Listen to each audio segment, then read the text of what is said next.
하나님의 말씀 같이 이 시간에 나누겠습니다. 디모데전서 6장 17절부터 19절까지의 말씀입니다.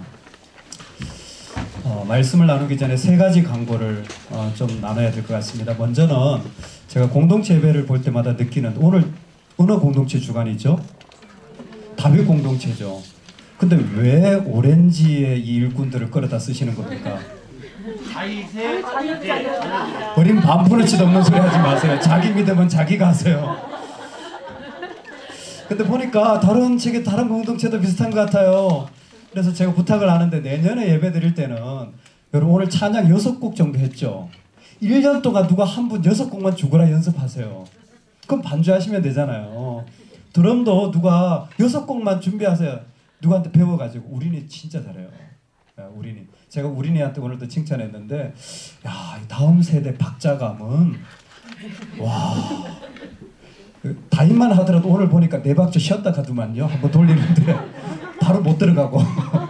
근데 우리 아이들은 그냥 박자가 착착 붙어요. 정말 잘 쳐요. 그래서 좀 연습하시라, 사모하고 그 자리를. 그러시면 되잖아요. 그렇죠? 예. 그리고 오늘 우리 서영준 집사님 세탕 뛴 거 아세요? 아침부터 기타 지금 초중음 됐을지도 몰라요. 그래서 뭐 다른 공동체도 비슷한 게 여호수아도 그렇고 베드로도 그렇고 같이 좀 이렇게 찬양을 좀 같이 악기도 준비해서 노래만 하지 말고. 할렐루야.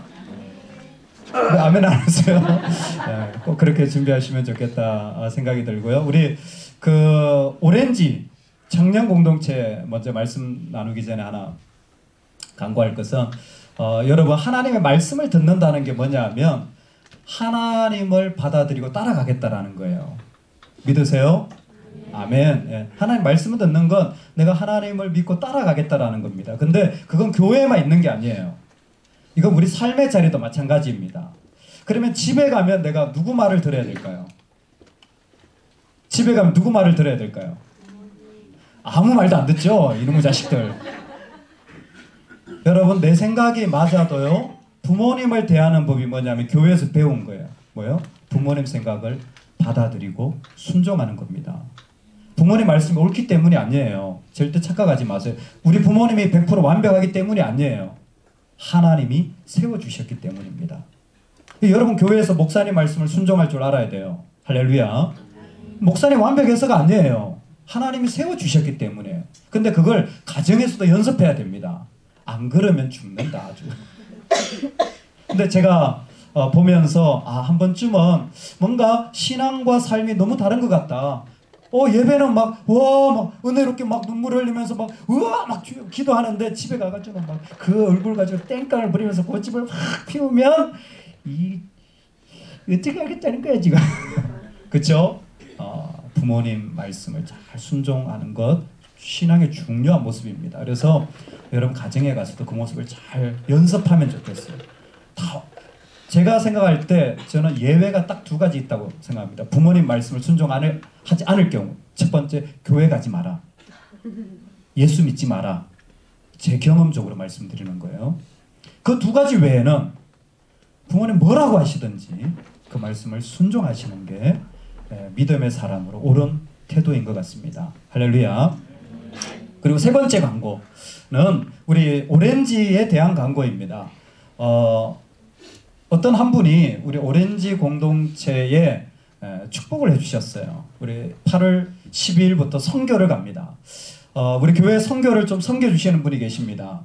괜찮으면 잠깐 앞으로 나와주시면 좋겠어요. 우리 정영관 집사님 앞으로 잠깐 나와주세요. 김영덕 집사님, 그리고 김삼영 집사님, 잠깐 나와주세요. 예.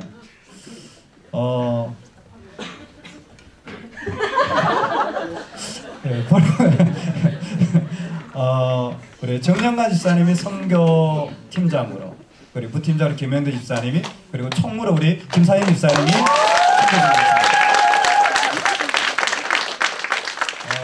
우리 여름 선교 가는데 정 집사님 혹시 여름 선교 잠깐만 기간이랑 어디 가는지 안내만 좀, 그리고 초청만 좀 부탁드립니다. 올 여름에 아마 바탐 쪽으로 이 오렌지 학생들하고 같이 갈 계획으로 있습니다. 그 여름 선교 때 같이 그 오렌지만 가는 게 아니라 부모님하고 같이 갔으면 좋겠다 그런 생각이 많이 들더라고요. 기도하다 보니까. 그래서 오렌지에 대한 그 부모님들하고 같이 학생 자녀들하고 같이 갔으면 좋겠다 그런 마음이 많이 들기 때문에 지금 여러분들 기도 많이 해주시고 좀 가는데 같이 좀 동참해서 갔으면 좋겠습니다. 네, 감사합니다. 제가 이렇게 세 분을 좀 나와달라고 부탁드린 것은 선교를 가고 싶다 하시면 이 세 분한테 말씀하시면 돼요. 저 가고 싶습니다. 저 넣어주세요. 그리고 여권만 주면 돼요. 그럼 바로 진행됩니다. 아멘. 네, 아멘. 네, 감사합니다. 들어가 주십시오. 고맙습니다. 그래서 광고가 안 끝났습니다. 오렌지 중에서 정현아, 오렌지 중에서 선교를 가고 싶다면 한 명에 대해 선착순으로 무료로 갈 수 있는 축복이 주어졌습니다. 오늘 한 분이 후원하시겠다고. 본인은 너무 가고 싶은데 회사 일정을 빼려고 해도 못 빼서 대신에 다음 세대가 가겠다면 자기 경비를 그 부분에 드리겠다라는 겁니다. 무슨 말인지 이해되시죠? 선착순으로 받겠습니다. 세 분 가운데 저는 가고 싶은 마음이 있습니다 하면 그냥 얘기해. 옐로우는 안 돼요. 청년은 안 됩니다. 오렌지에 들어왔습니다. 저는 분명하게 합니다. 목적 헌금이기 때문에 목적 헌금을 해서 우리 중고등부 친구들 너 청년이도 안 돼. 기도해봐요. 기도해봐. 기도. 제가 지금까지 선교하고 싶은데 돈이 없어서 재정이 부족해서 못 간다. 한 번도 못 봤습니다. 할렐루야. 그러니까 기도해 보시고 혹시 오렌지 가운데 8월 12일부터 19일까지 약 5박 6일 되는데 하루는 싱가포르 한 4박 정도는 인도네시아 바탐 지역입니다. 사실 오지가 아니기 때문에 대단히 좋은 자리가 될 것 같고요. 이미 지금 어느 정도 관심 있는 분들이 저는 여권이 들어와야 신청이 들어온 거예요. 근데 저한테 구두로 가겠습니다 하는 패밀리가 좀 있습니다. 좀 있다라는 건 사실 지금쯤 마감을 해도 저는 하나도 안 아쉬워요. 왜? 팀이 어느 정도 구성이 이미 됐어요. 이해되세요? 그래서 지금부터는 가고 싶은 우리 가정이나 또 자녀들이 있다면 빨리 해주시라. 왜? 지금 빨리 티켓을 준비하는 게 선교 비용을 아끼는 지름길입니다. 다른 건 아낄 수가 없어요. 근데 비행기 값을 아낄 수 있는 찬스입니다. 갈수록 비행기 값이 높아져요. 그러면 갈수록 비용이 늘어나는 구조입니다. 그래서 옛날에는 그냥 다 늦게 가도 같은 비용을 냈는데 이게 좀 그러니까 좀 부담스럽더라고요. 나중에 가시는 분까지 다 커버를 하려고 하니까. 그래서 차등 적용을 하고 있는데 기억하셨다가 오렌지 중에서 가고 싶다 하시는 친구들은 기억하셨다 기도하시고 나누시면 좋겠습니다. 우리 다 같이 일어나서 디모데전서 6장 17절부터 19절입니다. 우리 같이 읽겠습니다. 시작. 내가 이 세대에서 구한 자들을 정함이 없는 재물에 소망을 두지 말고 오직 우리에게 모든 것을 후히 주사 누리게 하시는 하나님께 두며 선을 행하고 선한 사업을 많이 하고 나누어 주기를 좋아하며 너그러운 자가 되게 하라. 이것이 장래에 자기를 위하여 좋은 틀을 쌓아 참된 생명을 취하는 것이니라. 아멘. 아멘. 네. 말만 하는 것이 아니라 실제로 해야 한다. 말장난 말고 진짜 살아내는 삶. 예, 아주 좋은 제목으로 같이 나누겠습니다. 영광아, 영광이가 오렌지의 고참이지. 고3이지. 어우 좋겠다. 좋아 죽어요. 영광이에게 영어에 대한 질문을 해도 될까? 목사님 뭐라고 광고했지? 목사님 말씀하시면 어떻게 해야 된다고? 영어 동사에 품사가 있는데 뭐가 있어? 단어에 품사가 있어. 예로 동사가 있는데 단어에 품사가 있어. 뭐뭐 있지? 명사, 동사, 형용사 이런 거요? 또. 형용사, 관용사, 조사, 부사. 오. 그만해. 야 너무 많이 한다. rich라는 단어는 뭐지? 품사가? 같아? rich. 스펠링 좀 말해주시. R-I-C-H. 내가 발음 안 좋은데 너 자꾸 R. 리치요? 어. 품사 아니야? 품사가 뭐야? 형용사? 형용사. 그죠? adjective죠. 자, 형용사가 부사로 바뀌어. 뭐를 붙여? ly? LY. 우와. 그쵸? 이 외에 질문은 그만하겠습니다. 예배 드리러 갔다가 시험 드는 수가 있기 때문에. 근데 rich라는 부자라는 단어를 성경에서 오늘 사용하고 있는데 제가 말한 동사로도 쓰입니다. be rich 하면 부자가 되다. 형용사, 명사적으로 쓰일 수 있죠. those who are rich 하면 부자인 사람들, 아니면 the rich 하면 부자들이라는 표현이 되겠죠. 그리고 richly도 되고 rich도 됩니다. 그러니까 오늘 말씀에 부자에 대한 이야기가 다 나와요. 부하게 되는 것, 부자인 사람들, 부자인 모습 등등이 다 나옵니다. 그런데 지금 하나님이 부자로 만드는 모습과 사람들이 부자가 되려고 하는 모습을 통해 중요한 한 가지를 말씀하고 싶으신 것이 있습니다. 그러면 진정한 부자라는 것은 무엇인가라는 것입니다. 왜 하나님은 자꾸 이 부에 대한 이야기를 하는가? 우리 누가 혹시 성경에 있으면 디모데전서 6장 10절 말씀을 크게 한번 읽어주시기 바랍니다. 앞에도 부에 대한 이야기가 나와요. 6장 10절입니다. 누가 크게 한번 읽어주시기 바랍니다. 시작. 한 사람만 크게 읽어주세요. 자, 누가 시작. 돈을 사람이 일만하게 뿌리가 되나니 이것을 탐내는 자들은 미혹을 받아 믿음에서 떠나 많은 근심으로써 자기를 찔렀도다. 아멘. 아, 영광 고마워. 사랑해. 돈을 사랑함이 일만하게 뿌리가 되나니 역시 부에 대한 이야기입니다.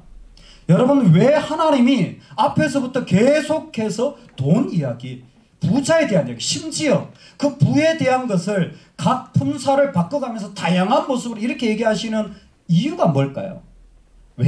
왜냐하면 부라고 하는 것은 사람을 교만하게 한없이 높일 수 있는 유일한 무기이기 때문에 그렇습니다.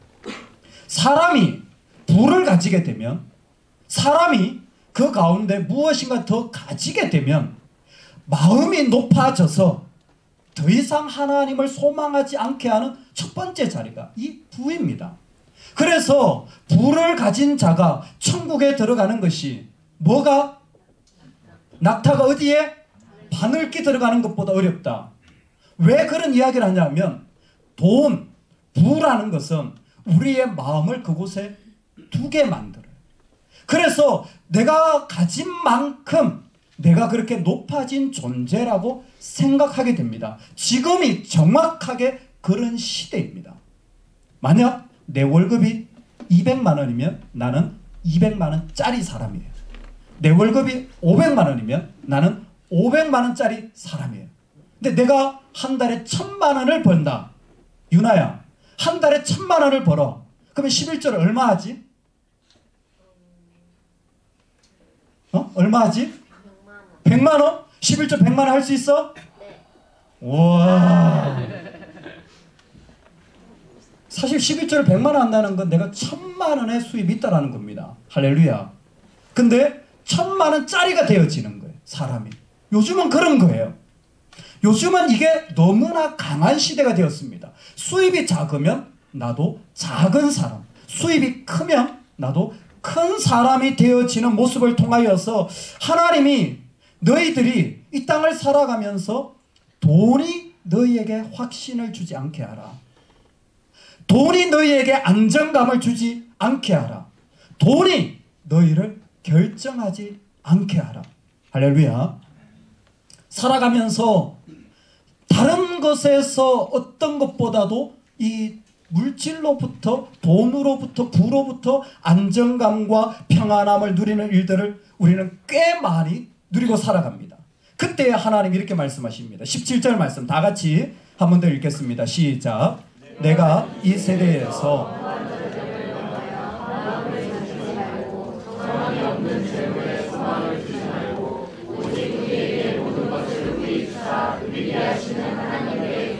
아멘, 아멘. 왜 부에 대해서 말하냐면 마음이 높아지고 정함이 가질 수도 없는 재물에 자꾸 소망을 둬서 그게 있으면 더 나아질 것 같다라는 생각에 마음이 점점 더 끌려지는 거예요. 여러분, 돈이 있으면 내가 하고 싶은 것을 마음껏 할 수 있죠. 그게 함정입니다.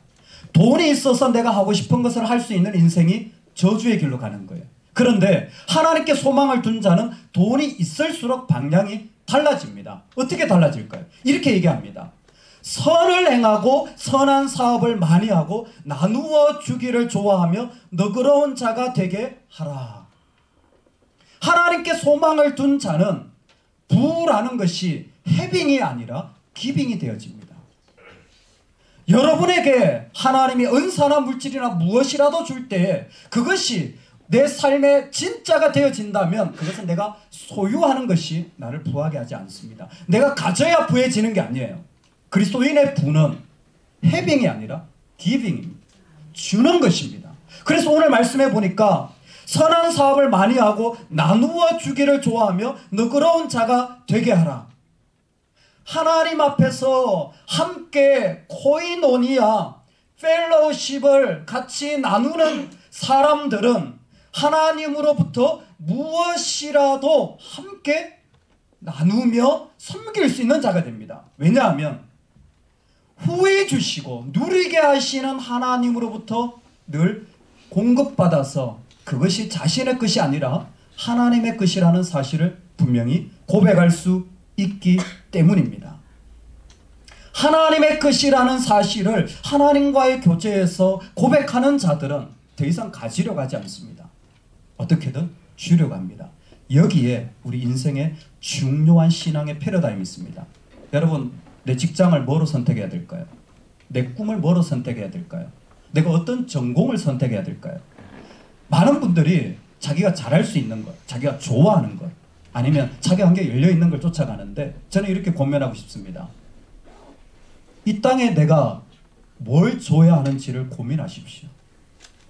내가 뭘 가져서 뭘 벌까가 아니라 이 땅을 보면서 말씀을 들으면서 하나님과의 관계 속에서 하나님, 당신이 뭐가 필요하십니까? 하나님, 이 시대가 무엇 필요합니까? 내가 무엇을 당신에게 드리고 내가 무엇을 이 시대에 줘야 합니까? 그 자리에 서는 게 자기 인생을 가장 부유하게 만드는 거예요. 왜? 주는 자들에게 하나님이 더 주실 것이기 때문에. 주는 자들에게 하나님이 더 넘치게 하실 것이기 때문에. 가지는 자들은 가진 만큼으로 끝납니다. 그러나 주는 자들은 끊임없는 하나님의 세계에 또 동참하고 또 동참하고 또 동참하는 거예요. 그래서 자기를 세워나갈 때 중요한 자리가 뭐냐면 내가 얼만큼 가져야 돼가 아니라 내가 어떻게 무엇을 누구에게 줘야지, 이 기도를 계속해야 돼요. 이 고민을 계속해야 합니다. 이 마음을 계속 나눠야 합니다. 이번에 우리가 선교를 갑니다. 저는 선교가 중요한 삶의 포인트라고 생각을 합니다. 청년 때부터 제가 기도한 게 있어요. 하나님, 제가 가정을 꾸린다면 저는 저의 자녀와 함께 선교 다니고 싶습니다. 인생을 살면서 내 자녀에게 줄 수 있는 거 아무것도 없습니다. 저는 제가 물질적으로 여유롭지 못하다는 사실을 어릴 때부터 알았어요. 저는 평생 동안 빚이 없어지질 않습니다. 할렐루야. 축복인 줄 믿을지어다. 왜? 부러우세요? 그런데 제 자녀에 꼭 주고 싶었던 걸 있었어요. 믿음입니다. 근데 믿음을 줄 수 있는 유일한 방법이 뭐냐? 그가 하나님을 경험하는 거 외에 없어요. 어떻게 하나님을 경험합니까? 가져서는 하나님을 경험하지 못합니다. 제가 수많은 아이들을 봤지만 부모가 엄청나게 많이 쏟아부은 자녀들일수록 세상으로 나가고 하나님께 관심을 안 둬요. 왜? 부족함이 없으니까. 하나님 필요 없어요. 자기 가진 것에 소망을 둡니다. 실제예요. 그런데 아무리 부모가 많은 걸 줘도 그것을 하나님께 드리려고 하나님께 나아가려고 하는 자들은 더 하나님을 경험하고 더 하나님을 경험하고 더 하나님을 경험하는 것. 제일 좋은 자리가 선교입니다. 선교는 내가 가지는 게 아무것도 없는 자리예요. 가서 하다못해 두통약 하나라도 더 주고 올 수밖에 없는 자리입니다. 그렇게 우리 자신을 연단할 때 우리 삶에 하나님의 필요가 뭔지 볼 수 있는 자리예요. 왜 꿈을 내 머릿속에서 찾습니까? 왜 내 잡을 내 생각 속에서 찾습니까? 하나님이 지으신 세상을 보고 이 땅에 다스리는 하나님을 보고 이 세상의 사람들을 보고 과연 무엇이 필요한지를 보고 하나님, 그 일을 저한테 준비시켜 주세요. 하나님, 그걸 저한테 주세요. 그러면 제가 주는 자가 되겠습니다. 그럴 때 하나님은 그 사람을 들어서 사용하시는 겁니다. 하나님이 그래서 교회를 세우시는 거예요.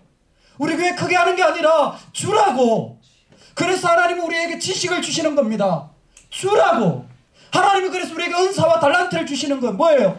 주라고. 나누어 주라고. 하나님이 그 가운데 하나님 나를 세울 때 주라고 우리를 부르신 거예요. 믿으십니까? 이게 깨어져야 되는 거예요. 성경에 야곱이라는 사람이 있습니다. 여러분, 야곱이라는 사람의 마지막 인생이 우리한테 큰 교훈을 줘요. 야곱이 마지막에 자기 사랑하는 여인과 결혼까지 해가지고 그 자기 고향으로 돌아갔잖아요. 고향으로 돌아갈 때 무슨 강을 건너는 줄 아세요? 약복강이란 강을 건넙니다. 근데 약복강을 건널 때 재밌는 게 뭐냐면 야곱의 아들들이 있었습니다. 먼저 보냅니다.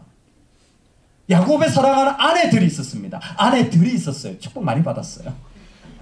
먼저 보냅니다. 그리고 뭘 또 그 다음에 보낸 줄 아세요? 20년 동안 자기가 모은 재물을 싹 보냅니다. 그리고 약복강가에 야곱은 혼자 섭니다. 해빙이 아니에요. nothing입니다. 말 그대로 아무것도 가지지 못한 자리에요. 그때 야곱이 뭐 하는 줄 아세요? 하나님과 씨름하는 거. 씨름했더니 하나님이 야곱의 환도뼈를 쳤다 그랬어요. 사람의 중심을 때렸다라는 것입니다. 우리가 하나님을 볼 때 그와 같은 작업이 일어나는 거예요. 예배를 드리고 찬양을 드리면요, 세상에 가져야 된다, 있어야 된다, 지켜야 된다, 이루어야 된다라는 것에 말씀으로 찬양으로 우리를 때리시는 거예요. 우리에게 균열을 주시는 겁니다. 우리를 흔들어 버리는 거예요. 그리고 우리로 뭘 보게 해요? 하나님의 얼굴을 보게 하는 겁니다. 하나님 뭘 필요하신지, 하나님 뭘 원하시는지 하나님의 얼굴을 보게 하는 거예요. 그 자리가 푸니엘, 우리에게 필요한 자리입니다. 하나님이 뭘 원하시는지를 볼 때 비로소 그의 삶은 다 주어도 하나도 아깝지 않아요. 이미 다 보냈을 뿐만 아니라 그가 다 주어도 하나도 아깝지 않아요. 오늘 우리가 그와 같은 축복의 자리에 지금 날마다 세움받는 겁니다. 기도하며 하나님 앞에 나아갈 때 이제는 주님 앞에서 살아가는 삶의 모습이 이겁니다. 여러분, 새롭게 시작할 수 있습니다. 이젠 주님 앞에서 내가 부욕해 살 수 있는 방법이 있습니다. 끌어모아서 하는 것이 아니라 그 하나님으로 이루어서 또 나누는 삶이 되어지면 좋겠어요. 오늘 그와 같은 은혜가 저와 여러분에게 있기를 주의 이름으로 축원합니다. 아멘. 하나님 아버지, 부요의 자리에 우리를 부르셨습니다. 세상도 부요하라고 말씀합니다. 그러나 하나님의 부요는 십자가에 자기를 내어주는 방식이었습니다. 그럴 때에 세상 누구도 누리지 못하는 말할 수 없는 풍성함을 누렸습니다. 가지면 가질수록 더 비참해지는 것이 인간의 본성입니다. 가질수록 모래성 위에 인생의 집을 세우는 것입니다. 더 많이 가질수록 더 세상과 견주어 자신을 판단해야 하는 500만 원짜리 1000만 원짜리 인간이 되어가는 것입니다. 하나님, 그런 비참한 자리에 서지 않게 하여 주옵소서. 우린 십자가의 사람들입니다. 세상 가치와는 비교할 수 없는 예수 그리스도의 보혈로 건져낸 사람들입니다. 그러니 이제는 우리의 부요는 하나님에게서부터 오게 하여 주옵소서. 해빙이 아니라 기빙입니다. 이제는 하나님의 필요를 보고 이 땅의 필요를 보고 주는 자가 되어 살아갈 때, 나를 내어드리는 자가 되어질 때 하나님 그 사람을 더 후회하게 하실 줄로 믿습니다. 하나님 그 사람을 더 사용하실 줄로 믿습니다. 그와 같은 일들이 우리 안에 일어나서 하나님 예배 드릴 때마다, 하나님께 찬송 드릴 때마다, 주님을 들을 때마다 우리의 한도뼈를 치셔서 하나님을 보게 하여 주시옵소서. 그리고 내가 무엇으로 주님께 드리며 나아가야 될지 인생의 자리가 결정되어지는 은혜가 있게 하여 주시옵소서. 우리 모두에게 그와 같은 마음, 함께 누려나가는 복을 누려가게 하여 주옵소서. 예수님의 이름으로 기도드리옵나이다. 아멘, 아멘, 아멘. 이 찬양 하나님께 올려드리며 준비한 예물 드리겠습니다.